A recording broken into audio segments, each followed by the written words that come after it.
Hi there.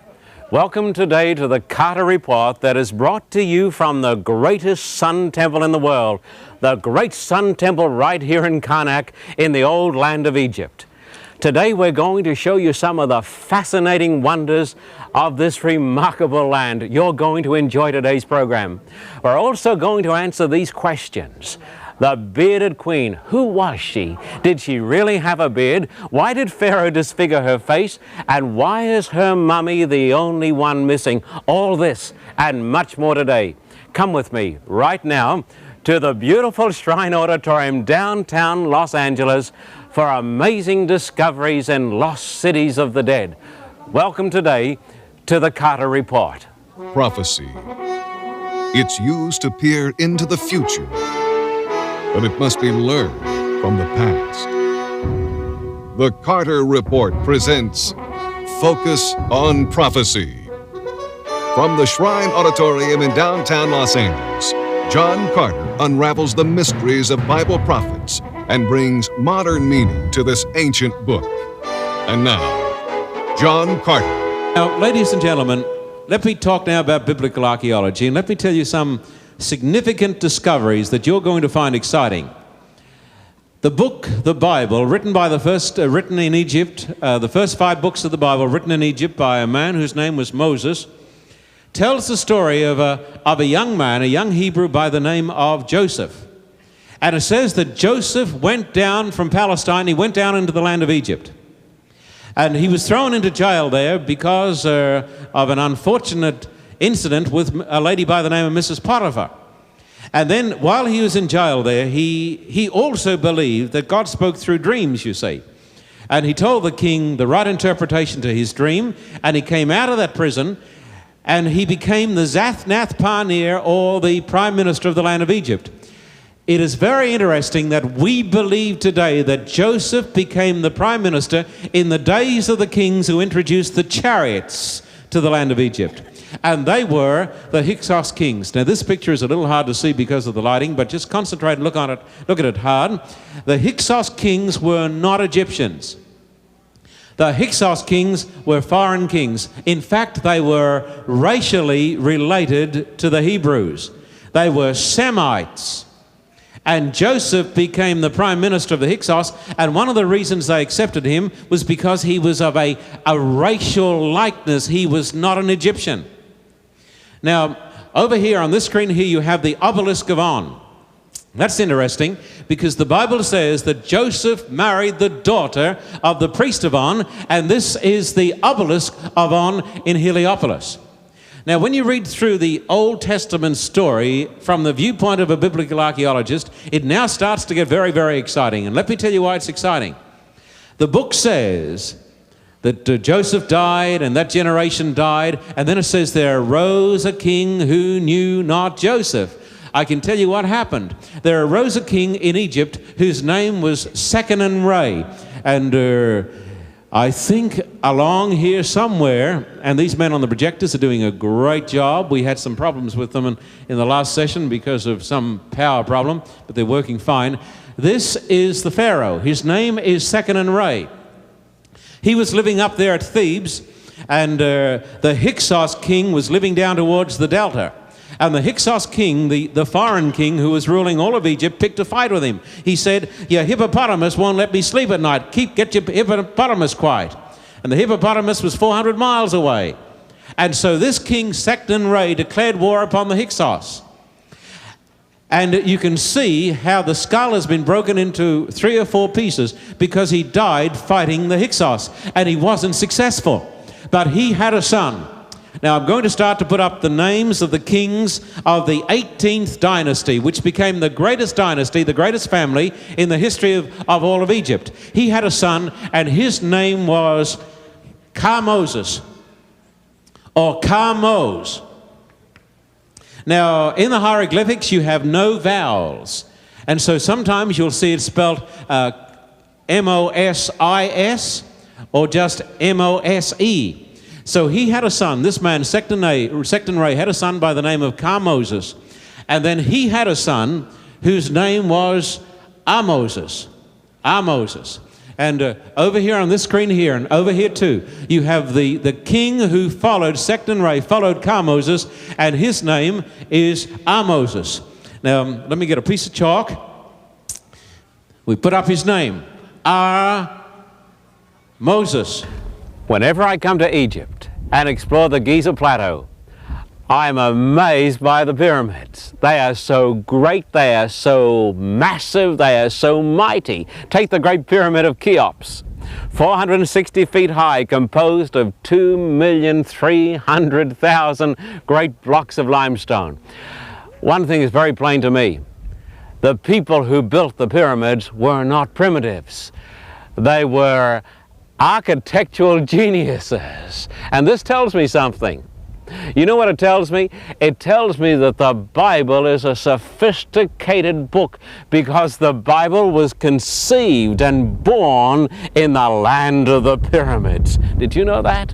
Did you know the first 5 books of the Bible, Genesis, Exodus, Leviticus, Numbers, and Deuteronomy, these books were written by a man who was born and bred in Egypt, whose name was Moses. I want you to know today, for an absolute certainty, that you can believe the Bible. The Bible is not a primitive book. It is a book for modern people. It is a book written especially for you. And I would like to give you some of this material. I would like you to call me right now for amazing discoveries from the land of the pyramids. Call me now. The telephone number is now appearing on your television screen. Call me now for amazing discoveries. In this period of the 18th dynasty, most of the kings have got Moses in their names. Now, when we compare the chronologies of the Bible, the chronologies of the Jews, the chronologies of the Hebrew prophets, with the chronologies of the ancient Egyptians, you find something very interesting. There was a woman back there whose name was Hatshepsut. Let me put up the name of Hatshepsut, because she became possibly the greatest woman, not only in the history of Egypt, but perhaps the greatest woman in the history of the human race, Hatshepsut. So you've got Moses, and then you've got another man by, I won't put up all their kings, I won't put the whole lot up because there's so many of them, but I'll put up one very, very significant one. I'll put up the name Thutmoses, or Thutmoses. In fact, Thutmoses the first was the father of Queen Hatshepsut. And when we compare the chronologies, if our chronologies are correct, and I don't see any reason not to believe it, Hatshepsut was the princess who went down to the River Nile and found this little Hebrew boy, and her heart went out to him, and she said, I'm going to take you home with me to the royal palace. And she most likely called him Harpy Moses. Her father's name was Thutmoses. His father's name had been Moses. His father's name had been Moses. And so she called him. She would have been 16 years of age. There she is over here on this screen. You know why we call her the bearded queen? We do this simply to have a bit of fun, because she didn't really have a beard. And it makes people interested to come to our meeting, so we talk about the bearded queen. But the beard was the symbol of the Pharaoh. She was married to a man by the name of Thutmoses II. Now just remember that. We won't put up all of the names because we don't have enough blackboards. We've got 48 feet of blackboards. It's not enough in a crowd this size. But she was married to Thutmoses II, and I think he only lasted for about 4 or 5 years, and then he died. He had had a son, however, by another woman whose name was called Thutmoses III. Now try to remember that. Thutmoses III. And he was the rightful heir to the throne of the Pharaoh. But before he could grow up and take over the throne, Hatshepsut, his mother-in-law and his stepmother, stepped in, and she became the Pharaoh. She became one of the greatest women in the history of the human race. And there you can see her. In the temple of Deir al-Bahri, she is standing there, and she holds all the sacred symbols of the pharaohs. There is the wonderful temple of Deir al-Bahri, one of the greatest temples on the face of the earth. I don't know any temple quite as exquisite, quite as charming, and quite as beautiful as the Deir al-Bahri on the western banks of the Nile at Karnak or Luxor. And everything she did was great and grand and glorious. She built the biggest temple. She built the most glorious temples. This is the stela, or the great obelisk of Queen Hatshepsut. 97 feet high, weighs 350,000 pounds, made out of the finest granite. It's 3,500 years old. Once upon a time, the top was covered with shimmering gold. Everything she did was great and grand and glorious. She was a powerful woman.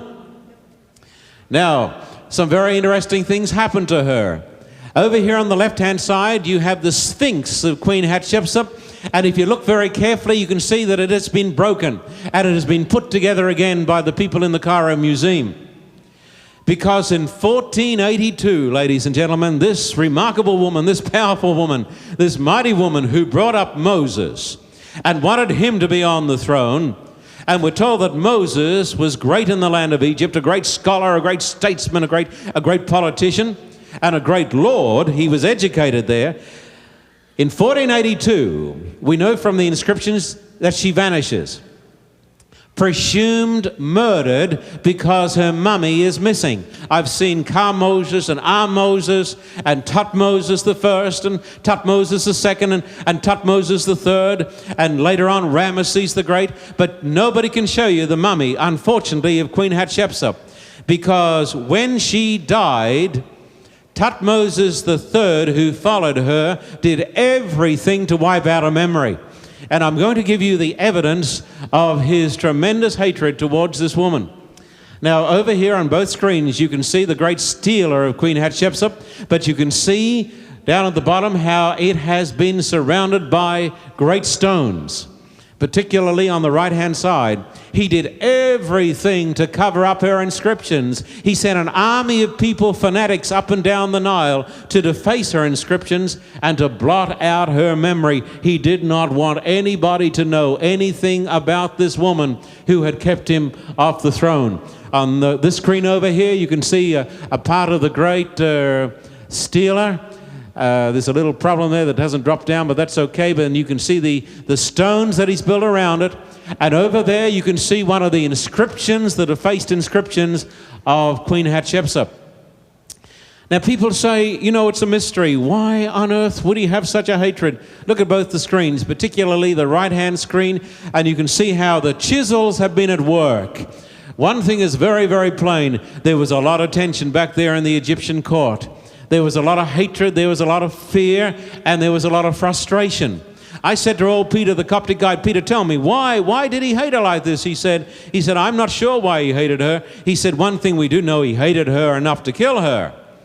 When you go and read the Bible story, it throws some light on this. There you have the Hebrew Moses, the worshiper of one God, and he's there in the palace, and he's got this powerful woman behind him, and she's pushing him and wants him to become the Pharaoh. And there is the illegitimate son of her husband, Tutmosis, and he's standing in the wings and he's seething in hatred. And in 1482 he murders her, and then he becomes the Pharaoh. Now, ladies and gentlemen, I guess most people here today have seen that, you can see over there on the left-hand side how it's all been chiseled out. Dear al-Bowery over on the right-hand side, another one of her statues on the left that has been defaced and put back together again. And over here on this side, there he is, one of the great pharaohs. I think that is Tutmosis III himself, but I think I may even have a better picture which is going to come up. There it is, Tutmosis III. If you folks saw the Ten Commandments, you saw Moses, not Tutmosis, but you saw Moses go down to Pharaoh, and he said, let my people go. Let my people get out of slavery. They've been slaves long enough. And the old Pharaoh said, I ain't gonna let them go. He said, I don't know Jehovah, I don't know the Lord, and I'm not going to let them go. I don't know who you are, and I'm not going to let them go.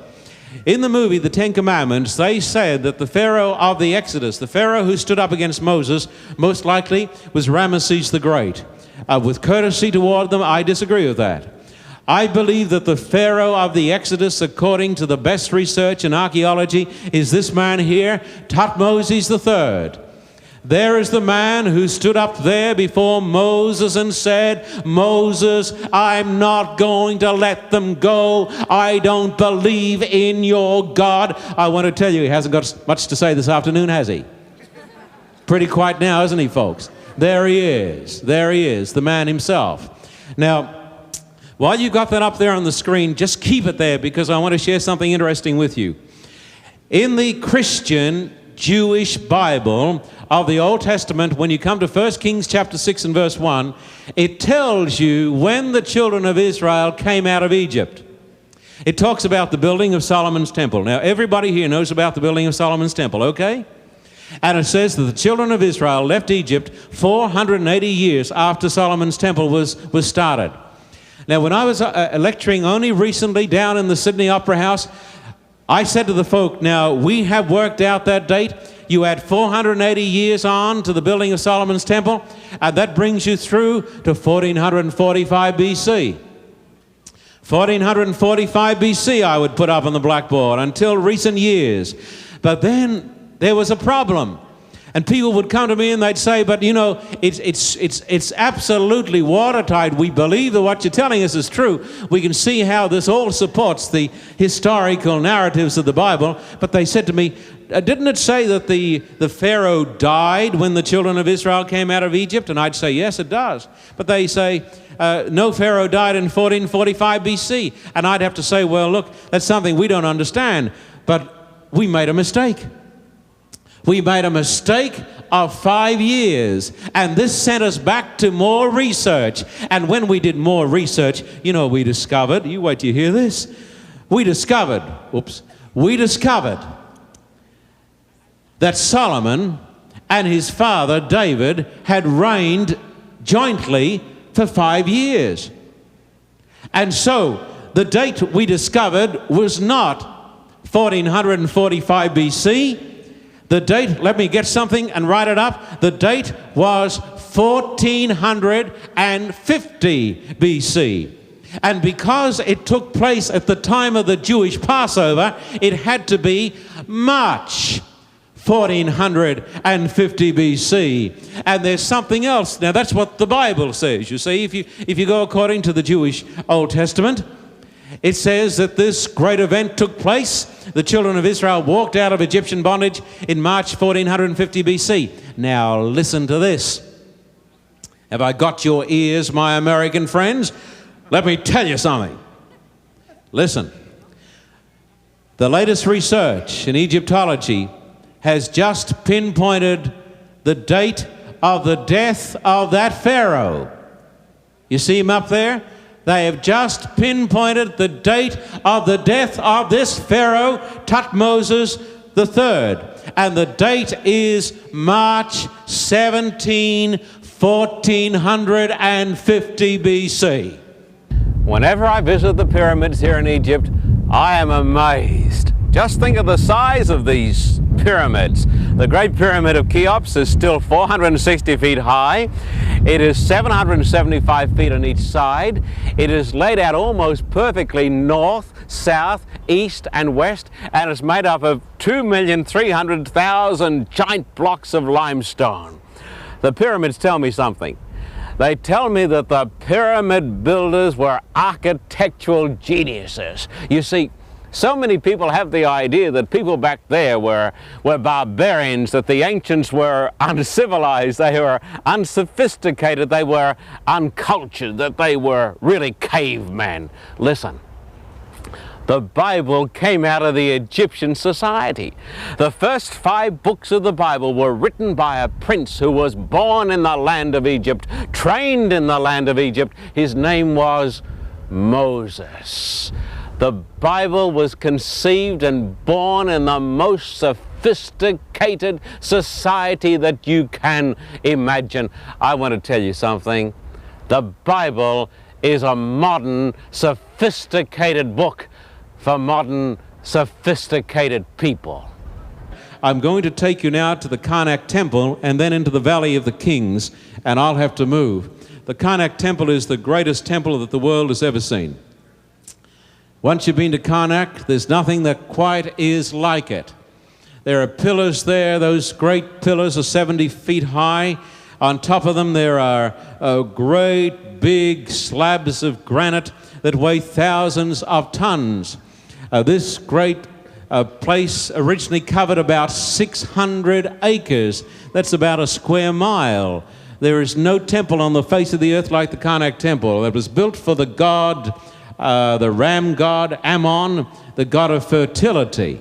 Now we're going to go across the bosom of the great river Nile, and we're going to come over here to the Valley of the Kings. What a place this is. This is one of my favorite places. It is hot. It is dry. In fact, if you enjoy living in Southern California, you just love the Valley of the Kings. It's got a great climate. It just never rains, and there is no smog there. This is where the pharaohs of the 18th dynasty and other time periods buried their god kings. The pyramids had apparently been a failure because they had all been robbed in antiquity, and so they buried the pharaohs here. And this is where they buried Ramesses the Great and the Tutmosis and Meneptah and many of these different pharaohs, many of these great pharaohs. So what I'm going to do is to take you into just some of the tombs.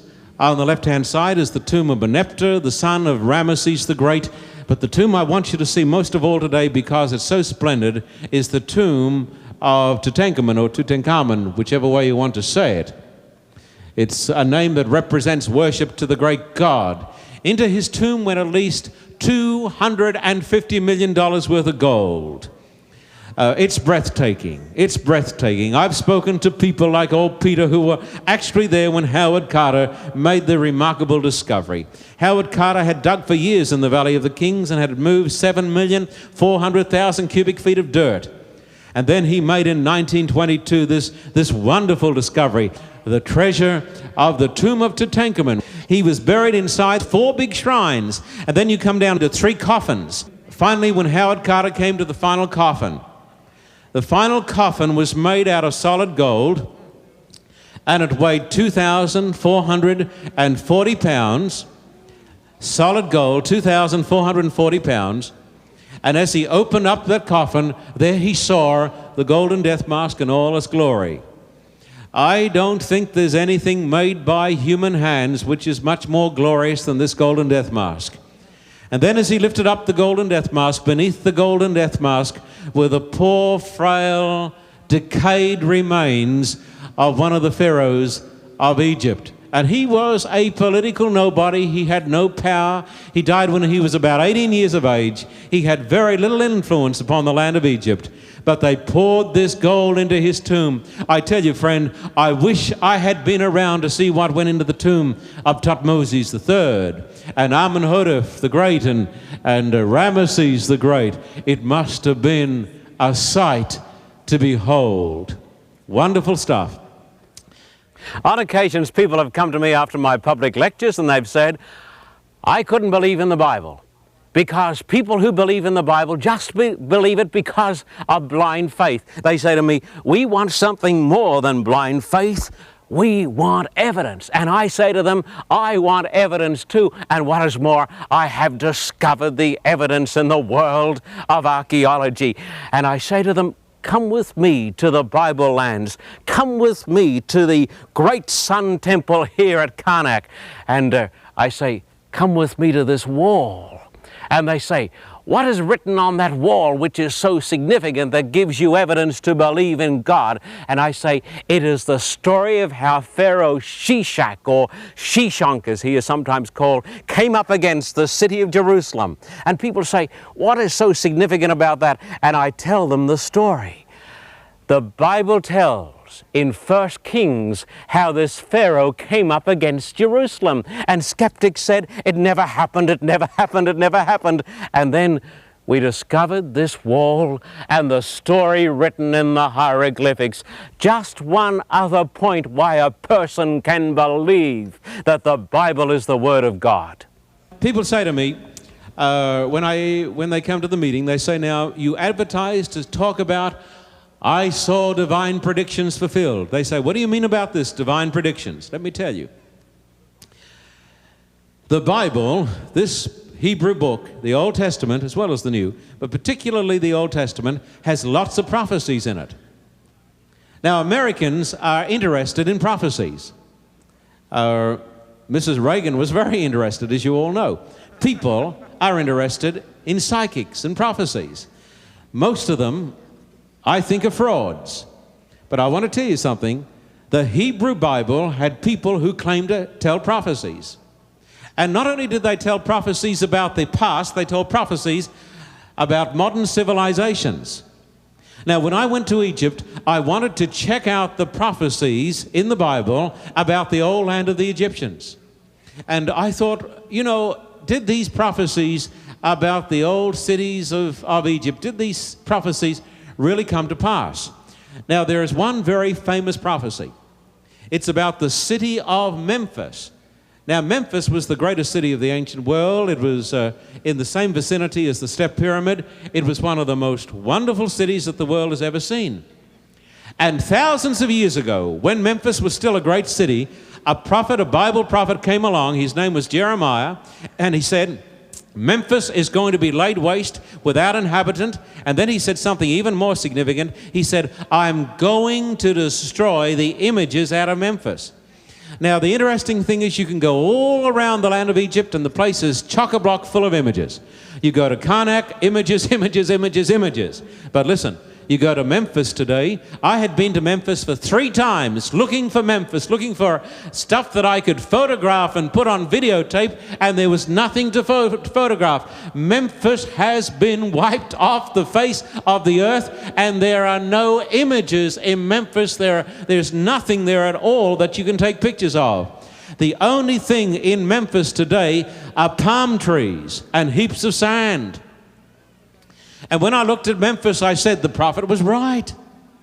When I went and I looked at the inscriptions, I said, well, these Bible writers and the story of Moses and the children of Israel and the Exodus and the Pharaoh getting drowned in the Red Sea and dying in March 1450 BC. I said, it's right, I've seen it, I've seen it.